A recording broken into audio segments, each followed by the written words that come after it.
नमस्ते। आप सभी का स्वागत है आज के इस कार्यक्रम में और हमारे साथ हैं आज विजय सरदाना जी। बहुत दिनों के बाद थोड़ा सा इलेक्शन का फीवर अब थोड़ा थोड़ा कम हो रहा है।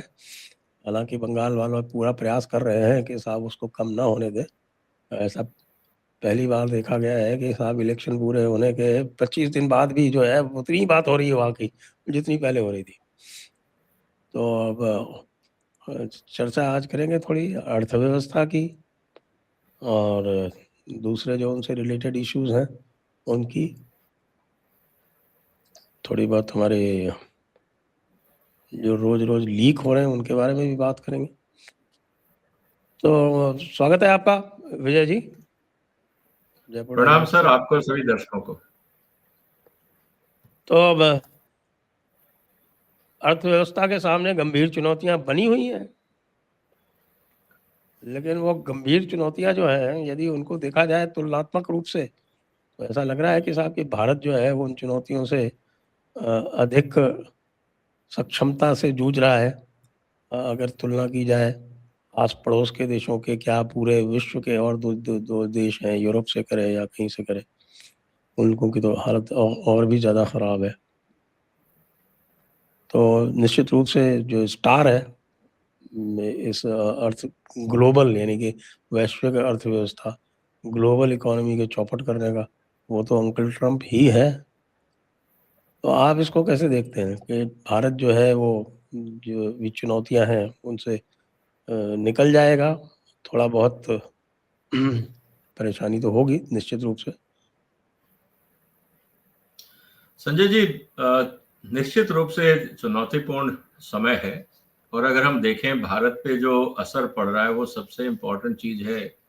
ये हमारे यहाँ पे या पूरी दुनिया में इस समय तेल के दाम ऊपर है और तेल के दाम ऊपर होने का कारण ये है कि अगर हम ये भी देखें कि दुनिया का सिर्फ अगर 20% तेल ही अगर हुर्मुज से आता है, लेकिन अगर 20% में व्यवधान आता है तो पूरी दुनिया में जहां पे भी तेल प्रोडक्शन होता है, क्योंकि ये ग्लोबल मार्केट है और ग्लोबली ट्रेडेड सबसे ज्यादा ट्रेडेड कमोडिटी है इस समय क्रूड और हमेशा से रही है, तो पूरी दुनिया में रेट बढ़ जाते हैं। अगर हम क्वांटिटी वाइज देखें तो जितनी भारत की जरूरत है उसका हम सिर्फ शायद 15% के आसपास ही शायद क्रूड लेते होंगे हुर्मुज से, जो हमारा टोटल इंपोर्ट है। 85% हम बाकी जगह से लेते हैं और कुछ अपना प्रोडक्शन है। वो 15% अगर हम अपनी खपत कम कर दें जैसा प्रधानमंत्री जी ने कहा है, तो शायद हम हुर्मुज का जो डेफिशिएंसी है उसको ओवरऑल कंप्लीट कर लेंगे।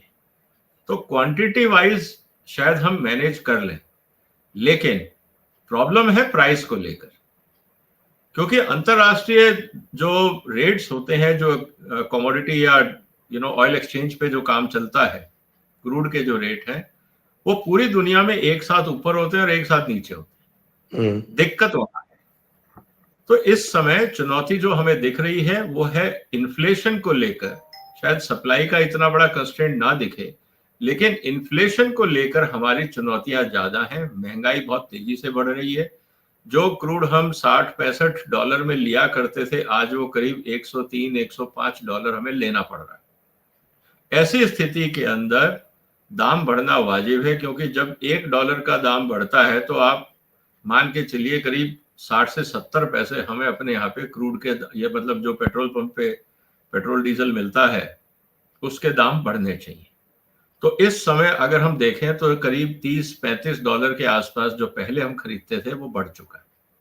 $30 में अगर हम बात करें तो करीब 20 रुपए के आसपास हमारा तेल का दाम बढ़ चुका है।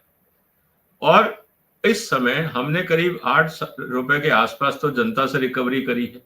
10 रुपए सरकार ने अपने यहां से एक्साइज कम किया है। तो अभी जो दाम है वो सस्टेनेबल है, लेकिन स्ट्रेस है। हम अभी पूरी रिकवरी नहीं कर पा रहे, और अगर हमने पूरी रिकवरी नहीं करी तो समस्याएं फिर और बढ़ जाएंगी, क्योंकि फिर जो हमारे डेवलपमेंट के काम हैं या वेलफेयर की स्कीम्स हैं, वहां से पैसा काट के तेल खरीदने में लगाना पड़ेगा।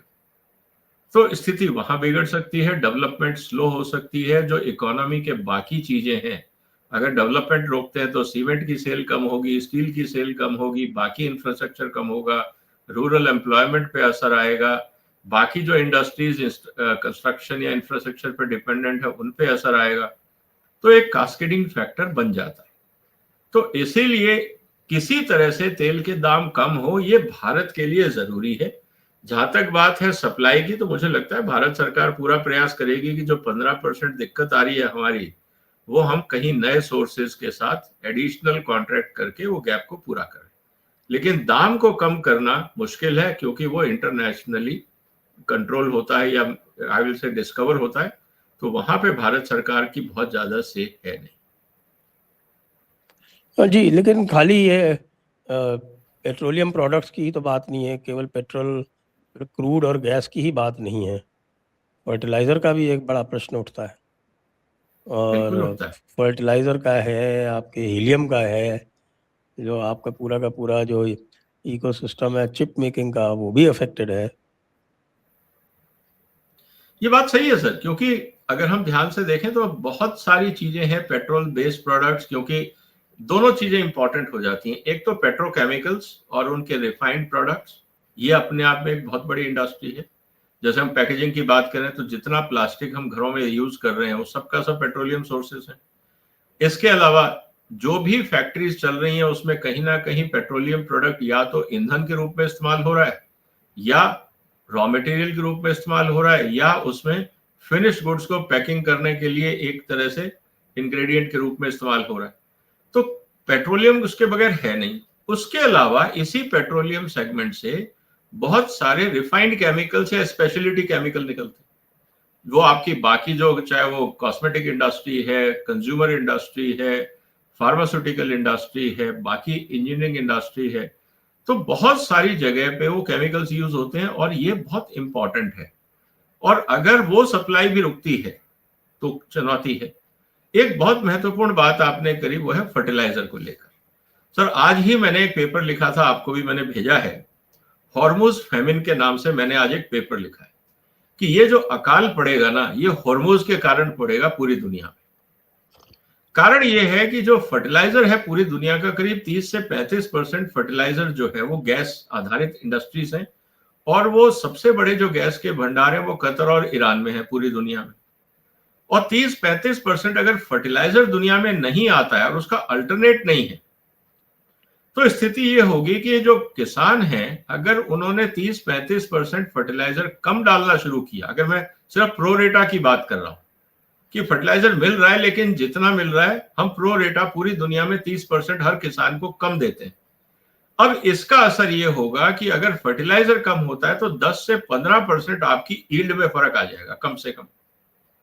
अब 10 से 15% अगर ईल्ड कम होती है तो मतलब 10 से 15% एग्रीकल्चर आउटपुट कम होगा, किसानों की आमदनी कम होगी, और साथ में जिन देशों में फूड सिक्योरिटी चैलेंजेस है, जो हैंड टू माउथ है, वहां पे अगर 15% कम आ जाता है तो वहां पे एक हिसाब से माल न्यूट्रिशन या भूखमरी जैसी स्थिति आ जाती है।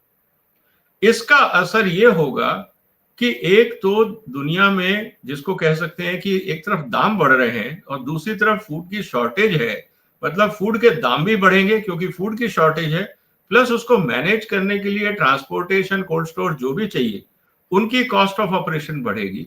तो एक फूड सिक्योरिटी को लेकर बहुत बड़ा चैलेंज आने वाले 2-4 महीनों में हमें देखने को मिल सकता है। बाकी चीजें तो दिखेंगी नहीं, लेकिन जैसे ही अगली क्रॉप आएगी अक्टूबर नवंबर के आसपास, सितंबर अक्टूबर नवंबर में जो हार्वेस्टिंग शुरू होगी, वहां आपको समझ में आएगा कि इसका असर क्या हो रहा है। और उन दिनों में अगर सिचुएशन नॉर्मल नहीं होती और नया प्लांटिंग सीजन आता है तो सोइंग को लेकर भी चैलेंजेस होंगे। और अनफॉर्चुनेटली ये समय तो चला गया फर्टिलाइजर का, किसानों का नुकसान हुआ। अगली सोइंग सीजन में भी अगर किसान को फर्टिलाइजर नहीं मिलता है तो जो सॉइल हेल्थ है उस पर असर आएगा। तो जो तीसरी फसल आएगी ये फिर एक कास्केडिंग इफेक्ट आने लगता है। तो ये बहुत चैलेंजिंग हो जाता है, और जो जमीन के अंदर उर्वरा शक्ति है अगर वो एक बार डिप्लीट होती है तो उसको री एनर्जाइज करने में फिर आपको 3 से 5 साल लगते हैं। तो ये एक लॉन्ग टर्म फूड प्राइसिस, या मैं कहूं कि फूड क्राइसिस को लेकर एक सिचुएशन बन सकती है। तो बाकी चीजों के लिए तो आपके पास अल्टरनेट ऑप्शंस हैं, लेकिन फर्टिलाइजर का कोई अल्टरनेट नहीं है और फूड का कोई अल्टरनेट नहीं है। क्रूड की जगह मैं ईवी यूज कर सकता हूं, मैं बिजली की जगह सोलर यूज कर सकता हूं, विंड यूज कर सकता हूं, हाइड्रो है, न्यूक्लियर है, वहां ऑप्शंस हैं। लेकिन फर्टिलाइजर का क्या करेंगे? तो इसीलिए चुनौती जो मुझे दिख रही है आने वाले समय में सर, वो फूड सिक्योरिटी को लेकर है। खाने के दाम बढ़ सकते हैं, और क्योंकि फूड के साथ चैलेंज क्या होता है सर, जहां प्रोडक्शन होता है वहां कंजम्पशन नहीं होता, कंजम्पशन दूर होता है। तो कंजम्पशन के लिए फूड हैज टू मूव, खेत से शहर तक आना है। दिल्ली में खाना खाने के लिए अगर पूरी दिल्ली को रोज खाना खाना है तो 20,000 ट्रक खाना रोज चाहिए सर दिल्ली में, 20,000 ट्रक। और 20,000 ट्रक अगर दिल्ली में, अगर पेट्रोल के दाम मान लीजिए बढ़ जाते हैं या किसी कारण से ट्रांसपोर्ट मूवमेंट रुक जाता है, तो आप देखिए दिल्ली की स्थिति क्या होगी। मैं एक शहर की बात कर रहा हूं, और इसका असर फिर दिल्ली के अंदर आपको पता है महंगाई पे होगा। जब महंगाई पे होता है तो ओवरऑल जो बाकी कंजम्पशन है दिल्ली में, आप देखेंगे कि जब जैसे गैस के दाम बढ़ाए तो रेस्टोरेंट्स वगैरह कम हो गए, बाकी चीजें कम हो गई, अनएम्प्लॉयमेंट होगा, जो डेली वेजेस वाले हैं उनके लिए समस्याएं शुरू हो जाएंगी।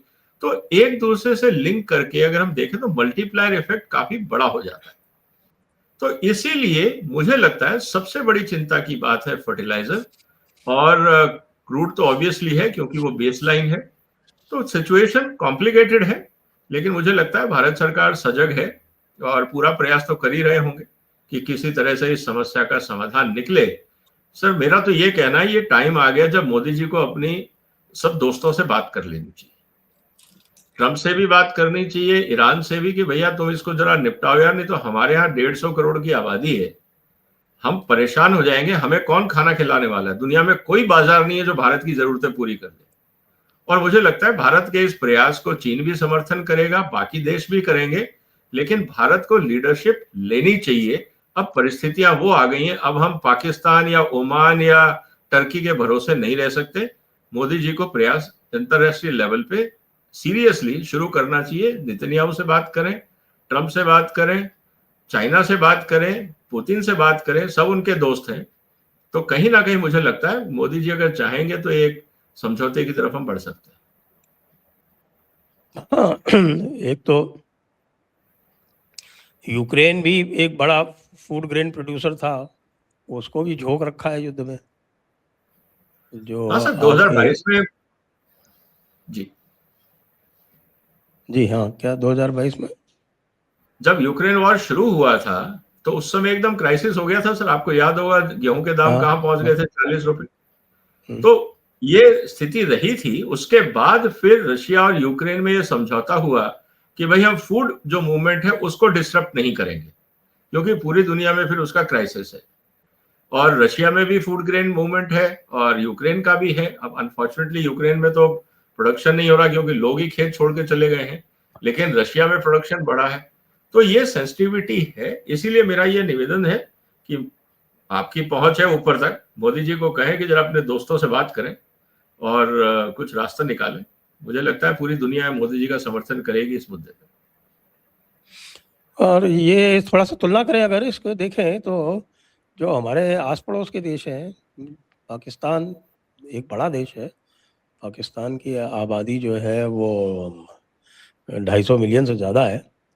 तो 250 मिलियन से ज़्यादा का मतलब ये हुआ कि भाई वो चौथा या पांचवा सबसे बड़ा देश है आबादी के मामले में, after India, China, USA, Nigeria and Indonesia, sorry, Indonesia Nigeria छठा सबसे बड़ा देश है। तो वो भी बुरी तरह से स्ट्रगल कर रहा है। उसके यहाँ बिजली नहीं है, उसके यहाँ पेट्रोल नहीं है, और थैंक्स टू IWT पानी नहीं है, और बुरी तरह से स्ट्रगल कर रहा है। बांग्लादेश भी पेट्रोल डीजल यानी ये जो पेट्रोलियम प्रोडक्ट्स हैं जो हम प्रोसेस करते हैं, आज भी हम एक्सपोर्ट कर रहे हैं। आज भी हमारा जो एक्सपोर्ट है वो जो पहले था उससे संभवतः थोड़ा ज़्यादा ही है। और बांग्लादेश को हमने सप्लाई किया है। फर्टिलाइज़र भी नेपाल हमसे ही मांग रहा है, बांग्लादेश भी हमसे ही मांग रहा है। तो कंपैरिजन करें यदि, चीन का मैं इतना नहीं कह सकता, लेकिन बाकी जितने भी देश हैं हमारे आसपास के, इंक्लूडिंग साउथ ईस्ट एशिया, उनकी सबकी हालत तो हमसे बहुत ज़्यादा ख़राब है। हाँ सर, ये बात सही है, क्योंकि अगर इसका हम ये देखें कि दुनिया में सबसे ज्यादा, अगर मैं इसको दूसरे इकोनॉमिक एंगल से देखूं, तो हम शायद दुनिया में सबसे ज्यादा आइसोलेटेड इकोनॉमी भी थे एक हिसाब से, इन ए सेंस कि जितना वर्ल्ड ट्रेड होता था भारत में, हम इंटरनेशनल मार्केट में उतने ज्यादा डिपेंडेंट नहीं थे एक्सेप्ट क्रूड के। तो चाहे हमारा फूड सप्लाई हो, डोमेस्टिक ओरिएंटेड था, बहुत सारी चीजें, खासकर एग्रीकल्चर तो हमने पूरा ही इंटरनेशनल मार्केट से अपने आप को इंसुलेट कर रखा था। तो हमारी जो प्रोडक्शन होती थी वो डोमेस्टिक मार्केट के लिए होती थी, एक्सेप्ट फूड एडिबल ऑयल्स को ले, बाकी चीजें तो हम खुद ही पैदा कर रहे थे। बाकी इसी तरह से टेक्सटाइल भी हमारी अपनी इंडस्ट्री थी, जो भी बाकी मेटलर्जी की इंडस्ट्री है, प्लास्टिक की, सब हमारी लोकल थी। हम कोई बहुत ज्यादा आयात नहीं कर रहे थे। एक क्षेत्र जहां हम आयात कर रहे थे वो थे केमिकल्स। हमारा फार्मास्यूटिकल हो या स्पेशलिटी केमिकल्स हो या गोल्ड, सिल्वर और क्रूड, ये 4-5 बड़ी बड़ी चीजें हैं जिसको अगर मैं कहूँ तो गोल्ड और सिल्वर और क्रूड के लिए तो पीएम साहब ने भी बोल दिया कि भैया इनका कंजम्पशन कम करो, क्योंकि ये जो कम इस करो। समय डिस्टर्ब एरिया है वहां से आ रहा है। केमिकल्स को हम कम नहीं कर सकते क्योंकि डेली यूज का आइटम है, मेडिसिन है, कॉस्मेटिक्स हैं, टॉयलेटरीज है, सब कुछ है। और वो आता है ज्यादातर चाइना से और ईस्ट एशिया से, और थोड़ा बहुत अमेरिका या यूरोप से, बहुत लिमिटेड क्वांटिटी जो चाइना नहीं दे सकता। ऐसी स्थिति के अंदर तो हमारी जो बाकी सप्लाई चेन्स है उनमें दिक्कत नहीं है, सिर्फ जैसा मैंने पहले भी कहा सर कि रेट फर्क आता है। जो प्रॉब्लम हमें आती है वो रेट को लेकर आती है, कॉस्ट को लेकर है। इंश्योरेंस कॉस्ट बढ़ जाती है, ट्रांसपोर्ट कॉस्ट बढ़ जाती है, और उन देशों में भी क्योंकि महंगाई है, ऑलमोस्ट 35-40% जो क्रूड है वो मिडिल ईस्ट से जाता है, चाइना मतलब हुर्मुज के माध्यम से, तो उनका जो रेट बढ़ा है उससे उनको असर आ रहा है। तो हमें इन्फ्लेशनरी प्रेशर है, सप्लाई का प्रेशर नहीं है बाकी चीजों में। तो इसीलिए भारत ओवरऑल इंसुलेटेड है इतने बड़े शॉक से। हमारा मेजर प्रॉब्लम है inflationary pressure due too expensive fuel. बाकी देशों में तो समस्याएं इसलिए हैं क्योंकि ना तो वहां इंडस्ट्रियलाइजेशन है, वहां पे चाइना ने लगातार डंपिंग करी है और मटेरियल दिया है। इसीलिए आप देखेंगे कि छोटे छोटे आइलैंड कंट्रीज में इसलिए प्रॉब्लम है कि अगर टूरिज्म रुक जाता है तो उनकी हालत खराब हो जाती है, और वहां पे एक दो ही प्रोडक्ट है, वो डाइवर्सिफाइड इकोनॉमीज नहीं है, कोई उनके पास R&D नहीं है, कोई मैन्युफैक्चरिंग बेस नहीं है। तो या तो वो ट्रेडिंग करते हैं, या नेचुरल रिसोर्सेज हैं, या टूरिज्म ओरिएंटेड इकोनॉमी। और अगर डिस्टरबेंस होता है, लॉ एंड ऑर्डर चैलेंज आता है, या कॉस्ट बढ़ती है, महंगाई होती है अपने ही देश में, तो आदमी अपनी किचन चलाएगा या वो घूमने मॉरिशस जाएगा, सवाल ये हो जाता है। तो इसीलिए छोटे देशों में ज्यादा समस्या है। अगर मैं कल ही एक एस्टिमेट पढ़ रहा था सर कि इस समय दुबई के अंदर डेली जो रिटेल मार्केट है, कंज्यूमर स्पेंडिंग है, वो $800 मिलियन कम हो गया डेली। इसका मतलब यह है कि ऑन एन एवरेज अगर आप देखेंगे तो $1 बिलियन के आसपास का असर आ रहा है दुबई में पर डे। और $1 बिलियन बहुत बड़ा अमाउंट होता है। और अगर हम ये देखें इस समय कि करीब 90 दिन की स्ट्राइक हो गई एक हिसाब से, या कहें कि मिडिल ईस्ट बंद है, तो on an average $1 billion per day अगर दुबई का खर्चा हो रहा है, मतलब लॉस हो रहा है, और बाकी उनके अपने कॉस्ट अलग है दुबई को मेंटेन करने के लिए, तो स्थिति गंभीर है। और जिस तरह से डिस्टरबेंस है, मुझे नहीं लगता आने वाले दिनों में दुबई को कोई बहुत ज्यादा रिलीफ मिलने वाला है, क्योंकि अगर लोगों को लगता है कि वहां सेफ्टी नहीं है, पता नहीं ईरान कब लड़ाई शुरू कर दे, और एक बार जब मोह भंग हो जाता है टूरिज्म में, तो फिर लोग उस माइंडसेट से वापस नहीं जाते, लोग डाइवर्ट हो जाते हैं। लोगों ने ईस्ट एशिया जाना शुरू कर दिया है, या अगर आप बाकी जगह जाते हैं, अभी कल मेरे को कोई बता रहा था वो यूरोप से आए हैं वापस, कि स्विट्जरलैंड की इकोनॉमी अगर आप देखो तो इस समय सारे हिंदुस्तानी दिख रहे हैं वहां पे। तो कहने का मतलब ये है कि इंडियंस को दुबई जाने की जगह स्विट्जरलैंड जाने लग गए। तो स्थिति ये हो गई है इस समय। तो कुल मिला के बाकी देशों की स्थिति नाजुक है, क्योंकि वहां पे जो ओवरऑल इंडस्ट्रियल बेस है वो लिमिटेड है, alternate sources of income limited है, और लिमिटेड सोर्सेज में अगर किसी में भी दरार आती है तो असर तो बहुत तेजी से दिखता है। अभी इस समय यूएस टीम वापस आ गई है भारत में फाइनलाइज करने के लिए ट्रेड डील। वो ट्रेड डील एक बार तो लगभग फाइनलाइज हो गई थी, अनाउंस हो गया था, उसके बाद फिर वो भाई साहब का जो टैरिफ था वो सुप्रीम कोर्ट ने उसको इलीगल कर दिया। उसके बाद फिर उन्होंने 10% लगाया, उसको भी इलीगल कर दिया। तो अब ये जो हो रहा है इसमें आप क्या देखते हैं, ज्यादा जरूरत किसकी है? सर, भारत की जरूरत ज्यादा है, उसके दो कारण हैं। और देखा जाए तो अमेरिका की भी जरूरत है, खासकर एग्रीकल्चर क्षेत्र में। अगर भारत की हम जरूरत देखें तो हमें अमेरिका से ट्रेड इसलिए जरूरी है ताकि हमें डॉलर में इनकम हो, और डॉलर में अगर हमारी सप्लाई लाइन शुरू हो जाती है तो रुपया स्टेबलाइज होगा। नहीं तो एक तरफ तेल के दाम महंगे और दूसरी तरफ रुपए का डिवैल्यूएशन हमें दोहरी मार पड़ रही है। तो रुपए को स्टेबलाइज करने के लिए अमेरिका के साथ ट्रेड जरूरी है और बढ़ना चाहिए। पहली बात तो ये आती है सर। दूसरा, अमेरिका के लिए भारत एक बहुत बड़ा डंपिंग ग्राउंड है, क्योंकि जिस तरह से चाइना ने अपनी सोर्सिंग डाइवर्सिफाई कर दी है ब्राजील अर्जेंटीना में, खासकर एग्रीकल्चर प्रोडक्ट्स को लेकर, ट्रंप साहब के लिए बहुत बड़ी समस्या हो गई है, क्योंकि वहां किसानों की हालत बहुत खराब है अमेरिका में।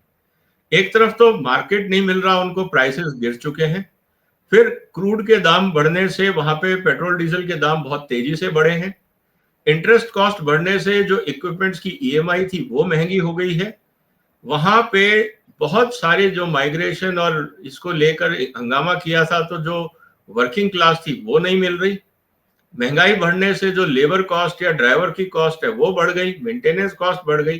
तो ओवरऑल किसान परेशान है अमेरिका।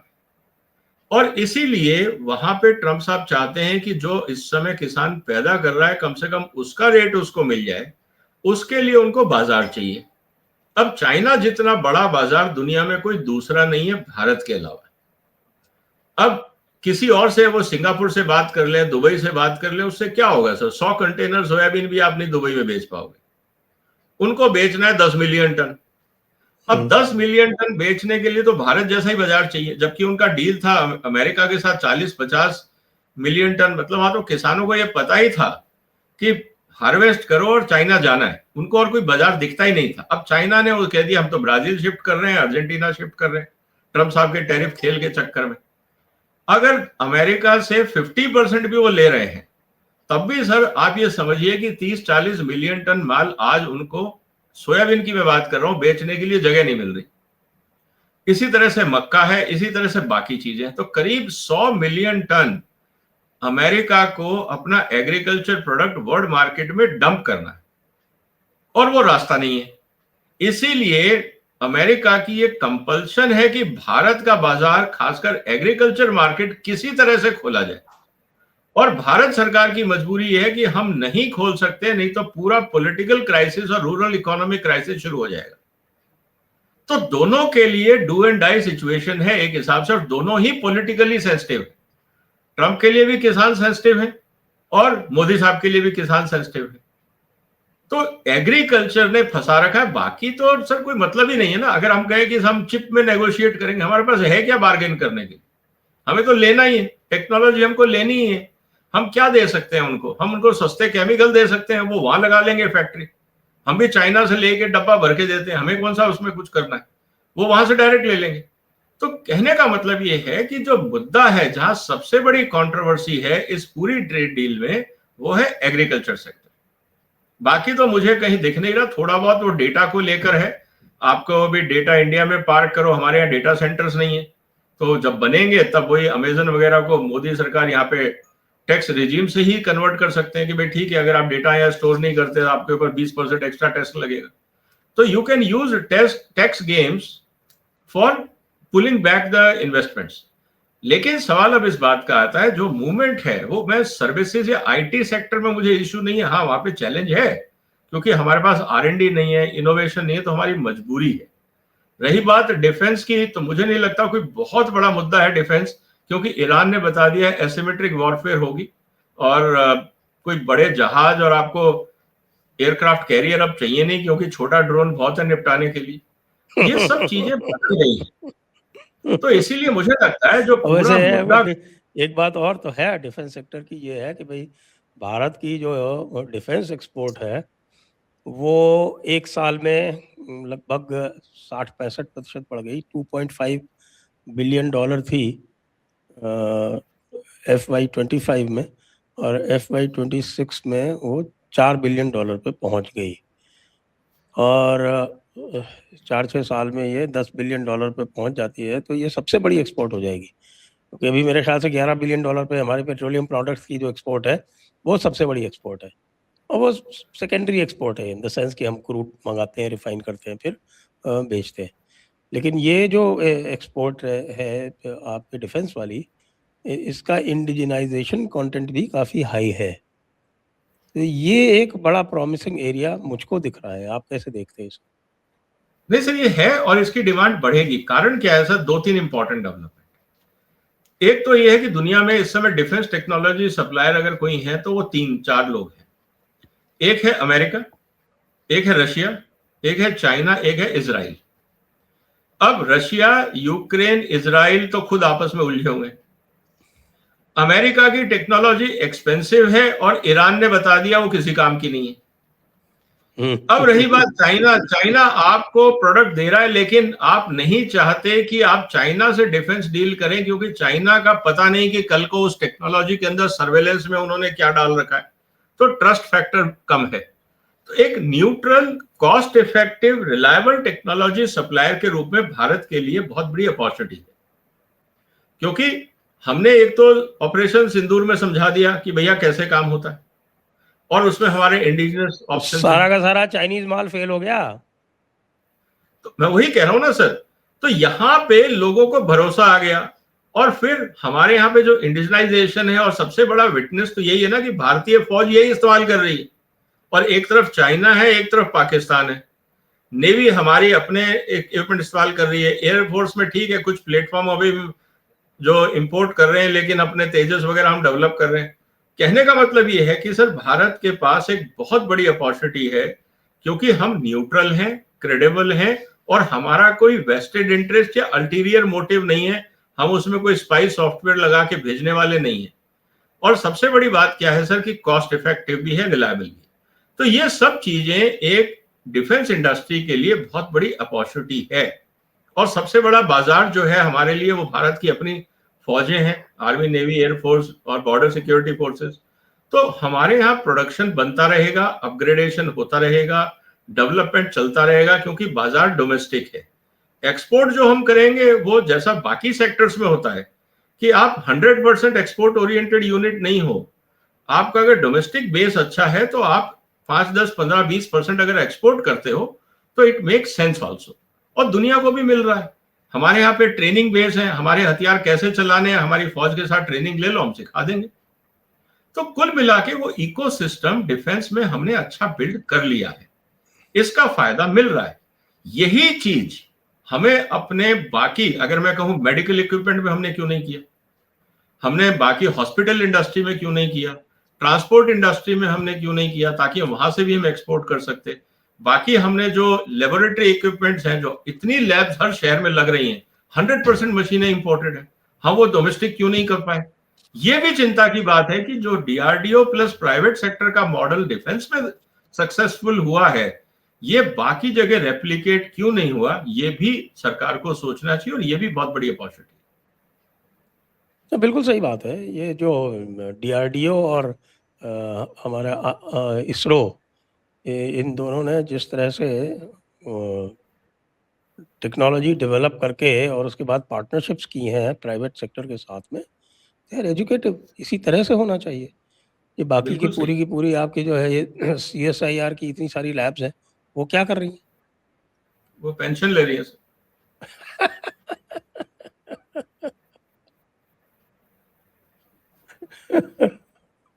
सर मुझे एक छोटी सी चीज बताइए सर, मैं आप, क्योंकि आप तो एग्रीकल्चर में रहे हैं, एग्रीकल्चर में भी हाल यही है वैसे, बाय द वे।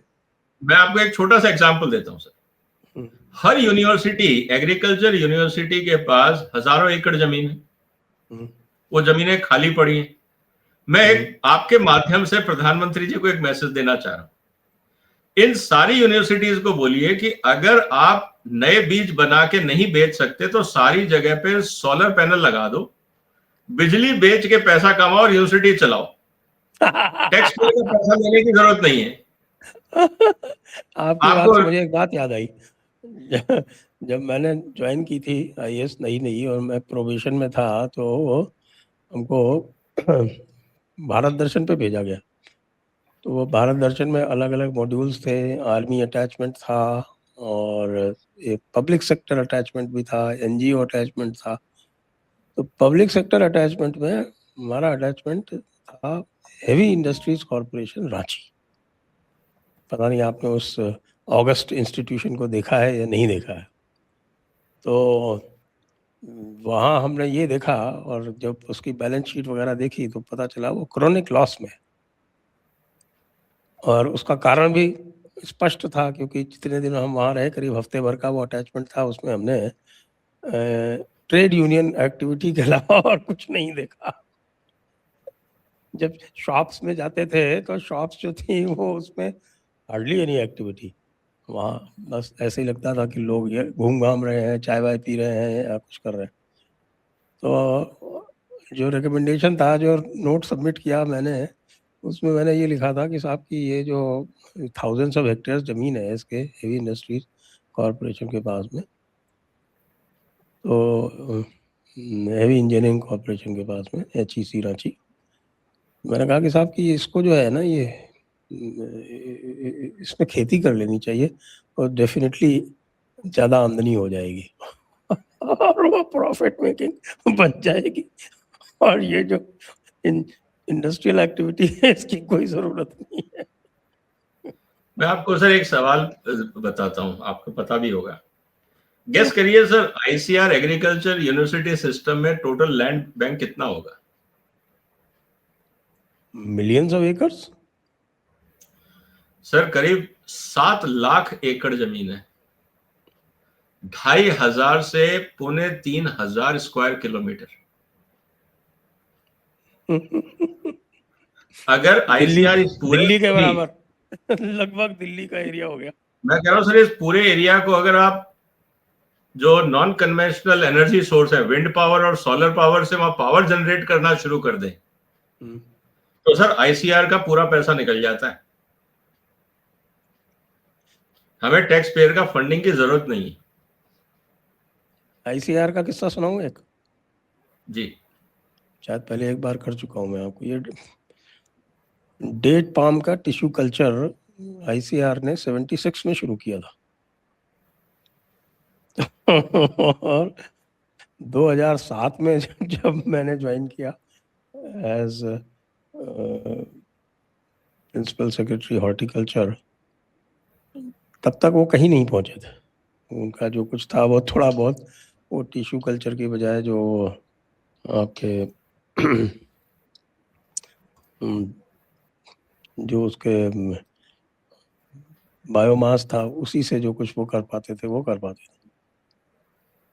तो मैंने इनिशिएट करके एक मॉड्यूल बनाया, और हमारे जो प्रिंसिपल सेक्रेटरी थे, मैं सेक्रेटरी हॉर्टिकल्चर था, प्रिंसिपल सेक्रेटरी आशीष बहुगुणा थे, आप जानते हैं उनको। हाँ हाँ, तो very nice officer.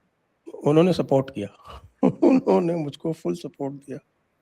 He was principal secretary agriculture. तो हमने एक मॉड्यूल बनाया जिसमें ये किया कि साहब की टेक्नोलॉजी जो है वो बाहर से लाए कोई प्राइवेट पार्टी, और हम उसको सपोर्ट करेंगे और इनोवेशन की तरह, और उसको हम सबवेंशन देंगे in the name of high technology. और उसके लिए मुझे जाना पड़ा। मैं अबू धाबी गया। मैं अबू धाबी में एक उनकी जो अल आइन में लैब है जो टिश्यू कल्चर करती थी, और उन्होंने, आप ये देखिए, उन्होंने, मैं गया मेरे वर्ड पे केवल उन्होंने वो टेक्नोलॉजी जो प्राइवेट बॉडी थी जो इंटरेस्टेड थी, उसको उन्होंने वो टेक्नोलॉजी दे दी। फिर हमने उनको इनेबल किया, और आज आप देखें कि जो जोधपुर की जो उनकी लैब है, उसके देखा देखी अब जो टिश्यू कल्चर की टेक्नोलॉजी है वो पूरी तरह से इंडिया में एब्जॉर्ब्ड है। और आपको प्लांटिंग मटेरियल की कहीं कोई शॉर्टेज नहीं मिलती डेट पाम की। और पूरे वेस्टर्न राजस्थान का जो सिनेरियो है वो चेंज हो रहा है। कच्छ का उससे पहले ही हो गया था, वो भी प्राइवेट इनिशिएटिव से ही हुआ था। लेकिन वो लोग जो थे वो आपके टिश्यू कल्चर यहाँ नहीं करते थे, वो कल्चर्ड प्लांट्स लाते थे इंपोर्ट करके। तो एक मीटिंग हुई ICAR की जोधपुर में, काजरी है ना उसमें। जानता हूँ, वहाँ भी है, बीकानेर में भी है। हाँ, बीकानेर में तो उसका सेंटर है। हाँ, मेन तो काजरी जोधपुर में ही है। जोधपुर में। मैं वहां से बेर के पेड़ बहुत लाता था अपने किसानों के लिए। तो काजी में साहब बाकायदा बहुगुणा जी गए थे, उनको घेरा गया, उनको घेरा गया कि ये आप कैसे कर सकते हो, how are you allowing this. वो तो रहे हुए थे उसमें, उन्होंने उनकी लेफ्ट राइट सेंटर कर ली। मतलब तुम लोग 76 से नहीं कर पाए हो, और यहाँ 1-1.5 साल में हमारे सिस्टम ने कर दिया, और आपको ऑब्जेक्शन हो रहा है। Are you for the nation और you are only for the institution? आपको क्रेडिट चाहिए खाली इंस्टीट्यूशन के लिए, या आपको ये चाहिए कि साहब की प्लांटिंग मटेरियल अवेलेबल हो जाए किसानों को? तब जाके because of his personality and intervention ये जो था मामला वहाँ पे ठंडा हुआ, वरना ICAR तो पूरा मूड में थे कि इसको जो है वो स्टॉप करे। ये काम है इन लोगों का। ये हर जगह हुआ है सर।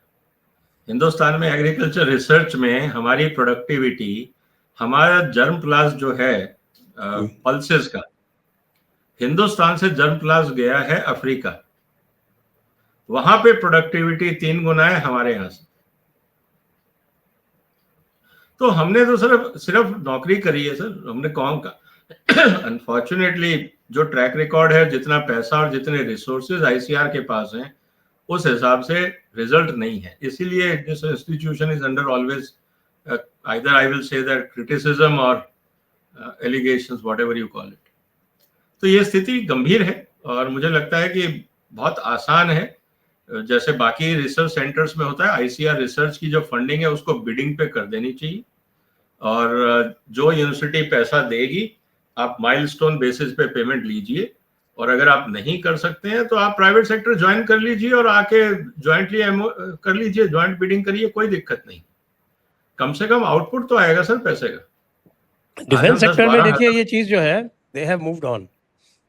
डिफेंस सेक्टर में AMCA का टेंडर HAL को नहीं दिया गया। HAL ने पार्टिसिपेट किया था, लेकिन HAL वाज नॉट सक्सेसफुल, और जो जिनको RFP दिया गया है वो तीनों की तीनों प्राइवेट एंटिटीज हैं। बिल्कुल सही है सर। ICAR में जो फंड जाता है सर, मैं एक बार इसका एनालिसिस कर रहा था, क्योंकि जब शरद पवार साहब थे तो मैं एक ICAR के इंस्टीट्यूशन के बोर्ड पे था तब ये हमने एनालिसिस करा, देखा कि साहब 70% जो ICAR का फंड है वो एडमिनिस्ट्रेटिव अकाउंट में जाता है। 7,000 करोड़, 10,000 में से अगर देखा जाए तो 7,000 करोड़ तो सिर्फ सैलरीज और ऑफिस खर्चों में, रिसर्च के लिए तो पैसा ही नहीं है। ऐसा कहाँ होता है सर दुनिया में, बताइए। और हम बोल रहे हैं ICAR institution is a research organisation, काम सारा हो रहा है एडमिनिस्ट्रेशन, आपका बजट एलोकेशन है एडमिनिस्ट्रेशन, आप इसको रिसर्च बोलते क्यों? कोई लॉजिक नहीं है ना सर। आपका बजट एलोकेशन तो रिसर्च में होना चाहिए 90%, अगर आप रिसर्च ऑर्गेनाइजेशन है। आपका 70% बजट एलोकेशन है एडमिनिस्ट्रेशन में, फिर आप बोलते हैं रिसर्च में। तो यही प्रॉब्लम है। हमें प्रॉब्लम ये हो गई है कि job security has become the only ultimate goal, not the agriculture research. तो वही एक बात घूम फिर के आती है सर। अब ठीक है, अब जो है तो सरकार जब तक कड़े फैसले नहीं लेगी, ना किसानों का भला होगा ना देश का भला होगा। और हम सिर्फ एक ICAR को बचाने के लिए हम लगे हुए हैं। उस चक्कर में किसान क्या कर रहा है, आज किसान प्राइवेट सेक्टर के बीज ले रहा है। आज किसी भी आप संस्था से या किसान से पूछ लीजिए कि भाई तुम कौन से बीज लेते हो, कम से कम वेजिटेबल्स के अंदर तो सारा प्राइवेट सेक्टर हावी है।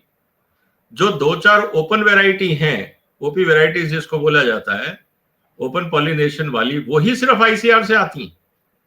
और उसमें भी अगर आज देखें आप, तो जो बीज किसान यूज कर रहा है, चाहे वो गेहूं के हों चाहे वो सोयाबीन के हों, वो 30-40 साल पुराने हैं।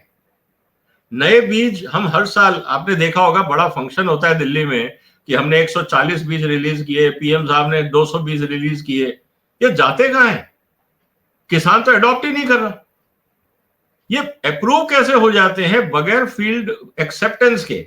और सबसे बड़ी बात यह है कि इसके बाद जब ये रिलीज होते हैं और किसान अडॉप्ट ही नहीं करता, इस पे कोई इन्वेस्टिगेशन ही नहीं होता कि ये नए बीज आए कैसे। और मैं इसका एक कंपैरेटिव असेसमेंट कर रहा था सर, अगर आप अमेरिका में या चाइना में देखें जहां प्रोडक्टिविटी हाई है, वो मुश्किल से 20-30 बीज रिलीज करते हैं साल में। हमारे यहाँ 200, 300 बीज करते हैं, उसका कोई मतलब ही नहीं है। प्रोडक्टिविटी हमारी वहीं की वहीं है, तो बीज जा कहां रहा है, पैसा जा कहां रहा है। तो अल्टीमेटली जब मैंने अपने दोस्तों से पूछा आईसीआर में, तो उन्होंने कहा सर ये सब क्या होता है, दो तरह के काम होते हैं। एक तो होता है रिसर्च पेपर छापना है ताकि प्रमोशन मिल जाए, और दूसरा आपकी जो रिसर्च अप्रूवल कमेटी है, जिसमें सीड अप्रूवल कमेटी जो बनती है, जहां पे वैरायटी अप्रूवल है या नहीं है, वहां भाई भतीजावाद चलता है। अगर मान लीजिए किसी साइंटिस्ट ने अच्छा बीज पैदा कर दिया और आपका कॉम्पिटिंग साइंटिस्ट उस कमेटी में बैठा है, वो अप्रूव ही नहीं करेगा, क्योंकि लगेगा कि यार मेरा बीज 4 साल पहले मैंने रिलीज किया था, वो अच्छा था, अब ये नया बीज आ गया है, कॉम्पिटिटिव इंस्टीट्यूट ने रिलीज किया है, ये मेरे वाले बीज से अच्छा है, अगर मैं इसको अप्रूव करूंगा तो मेरा क्रेडिट खत्म हो जाएगा। वो अपने ईगो के चक्कर में हिंदुस्तान की बैंड बजा रहा है, वो अप्रूव ही नहीं करते, कोई ना कोई बहाना लगा के उसको कहते हैं नहीं है, दिस इज अनफिट। ये ट्रेजेडी हो रही है इस समय। तो यही कारण है कि फ्रस्ट्रेशन भी है वैज्ञानिकों में कि हम अच्छा काम करते हैं और भाई भतीजावाद है, एक तरह से करप्शन है सिस्टम में, वो अच्छे काम को आगे जाने ही नहीं देता। तो मोटिवेशन कहां होगा फिर? तो ये काफी सिस्टमिक प्रॉब्लम्स हैं, भारत की सरकार को इसको देखना चाहिए, अदरवाइज कंट्री विल बी सफर। और यही कारण है हम तेल इंपोर्ट कर रहे हैं, दालें इंपोर्ट कर रहे हैं, मसाले इंपोर्ट कर रहे हैं, हमारे फ्रूट्स एंड वेजिटेबल अब इंपोर्ट होने शुरू हो गए, ड्राई फ्रूट्स इंपोर्ट हो रहे हैं, अदर देन कार्बोहाइड्रेट हम तो सब कुछ इंपोर्ट करने लग गए सर। ये ट्रेजेडी हो गई। बिल्कुल दिख रहा है, सामने दिख रहा है। ये तो मैं बता रहा था ना आईसीआर का, उस समय पे जब मैं ये कर रहा था। आज भी अगर आपको डेट पाम प्लांटिंग मटेरियल अगर गूगल करेंगे ना, नंबर 1 पे आपको मिलेगा Atul Rajasthan date palm corporation limited Jodhpur, जो मैंने सेटअप किया था। और उसके बाद फिर अब वो होने लगा है। उस समय मैं मूंदड़ा गया था, मैंने कच्छ का एरिया जो है 6-7 बार विजिट किया, और मूंदड़ा में ये आईसीआर का स्पॉन्सर्ड केवीके का कोई वो प्लांटिंग मटेरियल क्या बेच रहे थे, वो ऑफशूट्स। अब ऑफशूट भी जानते हैं आप, ऑफशूट से कितना आपको प्लांटिंग मटेरियल मिल सकता है। अच्छा, अब एक बात और करनी है कि ये बताएं कि हमारे जो गोल्ड, सिल्वर और फॉरेक्स, इसका क्या आउटलुक है? सर इम्पोर्टेंट है, शॉर्ट टर्म में और लॉन्ग टर्म में। सर लॉन्ग टर्म में तो बुलिश है, इसमें कोई दिक्कत नहीं है। शॉर्ट टर्म जो आने वाले कुछ हफ्ते या कुछ महीने की अगर हम बात करें, जब तक ये लड़ाई चल रही है और जब तक डॉलर का इंटरेस्ट रेट बढ़ रहा है, तब तक जो करेंसी है, जो इन्वेस्टमेंट्स है, वो डॉलर में जाएगा। और जो डिमांड थी डॉलर की क्राइसिस को लेकर, मतलब जो रुपी और डॉलर को जब पॉलिटिकल क्राइसिस होता है तो जनरली गोल्ड अपग्रेड होता है। लेकिन इस समय स्थिति क्या हो रही है, क्योंकि अमेरिका में इंटरेस्ट रेट बढ़ रहे हैं, तो जो इन्वेस्टमेंट्स है बॉन्ड्स में वो जा रहा है अमेरिका में, और उसके कारण गोल्ड पे दबाव है भी, और ये टेम्परेरी है। जैसे ही ईरान वॉर खत्म होगा, फिर डी डॉलराइजेशन की बात शुरू होगी, फिर ट्रेड इम्बैलेंस शुरू होगा, फिर अमेरिका की अलग क्राइसिस शुरू होंगी, तो धीरे धीरे दुनिया फिर अपने आप को जब डॉलर से इंसुलेट करेगी, तो फिर गोल्ड की वैल्यू बढ़ने लगेगी।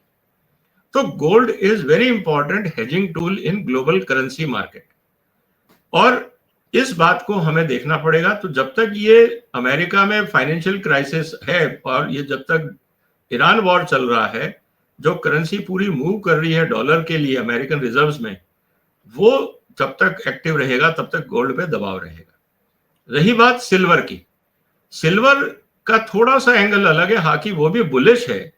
उस पर 2 मत आ रहे हैं। एक तो जो सिल्वर है सर, ये इंडस्ट्रियल रॉ मटेरियल है, जितने भी आपके ईवीज हैं या सोलर पैनल हैं, उसके जो कनेक्टर्स हैं, वहां पे सिल्वर का यूज होता है। अब अगर मान लीजिए डिस्टरबेंस है और ईवीज की मान लीजिए डिमांड कम होती है, प्रोडक्शन, हालांकि टेक्निकली डिमांड तो बढ़ गई है, लेकिन अगर प्रोडक्शन रुकती है या सोलर पैनल की प्रोडक्शन रुकती है, तो सिल्वर की डिमांड कम होगी, तो थोड़ा सा वहां पे प्रेशर रहेगा।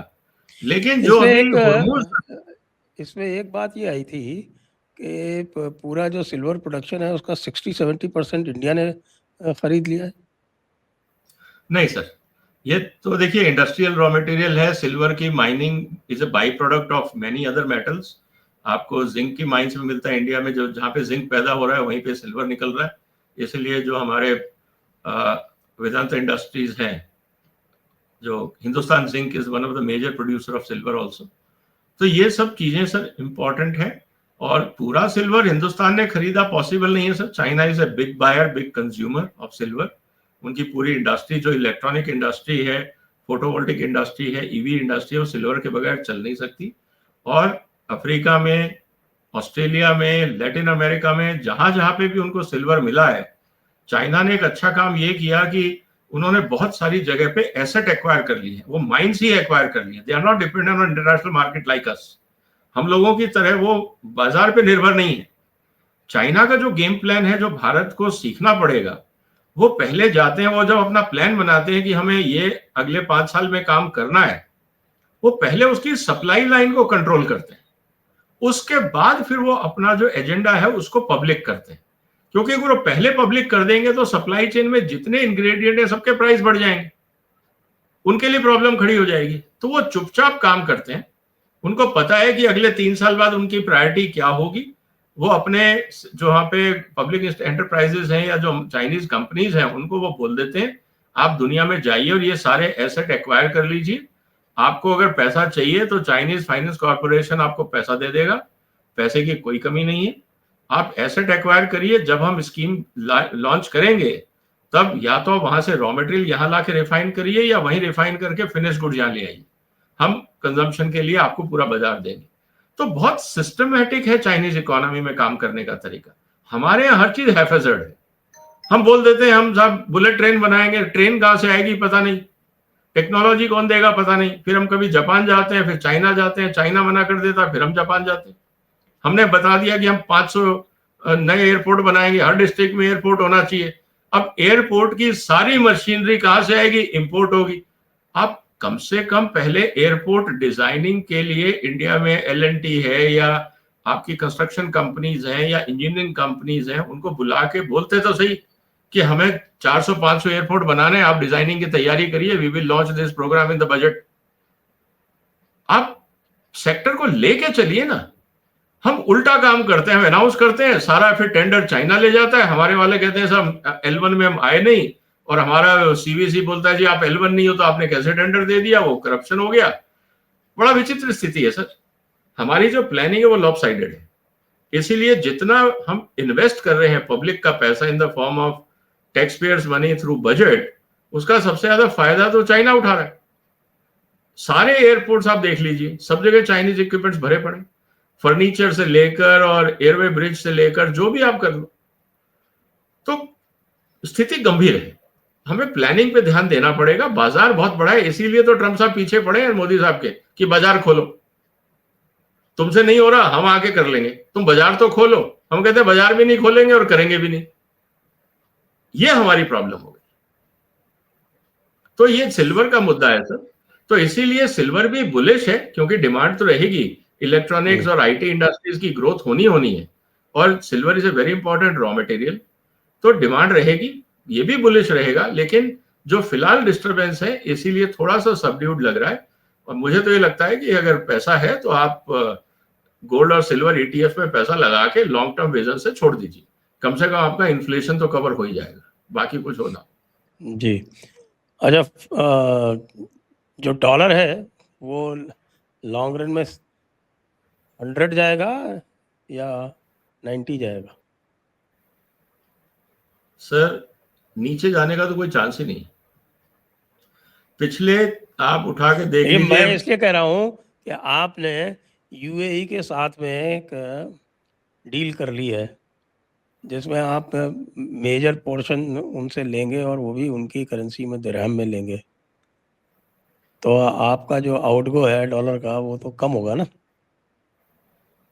सर उससे कोई फर्क नहीं पड़ता। हमारी रिक्वायरमेंट्स, हमारी जो वो भी टोटल ओपेक डिमांड, से बाहर इसीलिए आए हैं कि जिससे कि वो अपना आउटपुट बढ़ा के और इंडिया के मार्केट को टैप कर सके।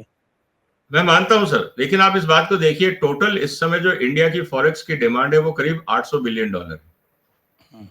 और अगर हम दिराम में भी तेल खरीदते हैं तो हम कितने का खरीद लेंगे? 20, 30, 40, $50 बिलियन का। $750 बिलियन तो हमें फिर भी चाहिए। और $750 बिलियन में हमें जो सबसे बड़ा कंजम्पशन आ रहा है, करीब 100 बिलियन से ऊपर जा रहा है, वो तो चाइना में जा रहा है। फिर हमने ट्रम्प साहब को कमिट कर दिया, हम $500 बिलियन का माल आपसे खरीदेंगे, मतलब $100 बिलियन हर साल। वो तो पैसा 10 साल कहां में से आएगा? खरीदेंगे सर 50 तो आपको डालना ही पड़ेगा ना वहां पे हर साल। तो $50 बिलियन आपको कमिटेड आपने कर दिया। अभी आप क्या कर रहे थे? $50 बिलियन आपके पास सरप्लस था, चाहे जो आप अमेरिका को एक्सपोर्ट करते थे। अब वो आपका जो डॉलर है, वो अगर 50 भी आप कमिट कर रहे हो 10 साल में भी, तो वो नलीफाई हो गया। तो आपके पास डॉलर की सप्लाई लिमिटेड हो गई।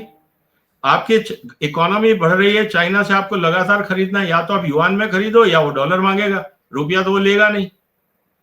तो कहने का मतलब यह है कि सर, हमारी जो आर्थिक स्थिति है, जब तक मेक इन इंडिया सक्सेसफुल नहीं होगा, मैं आपकी बात को तब मानता हूं कि अगर भारत सरकार ये सोच ले कि हमें मेक इन इंडिया को सक्सेसफुल करना है और हर साल 10% इंपोर्ट कंपोनेंट कम करना है, तब तो जो आप कह रहे हो वो वैलिड है।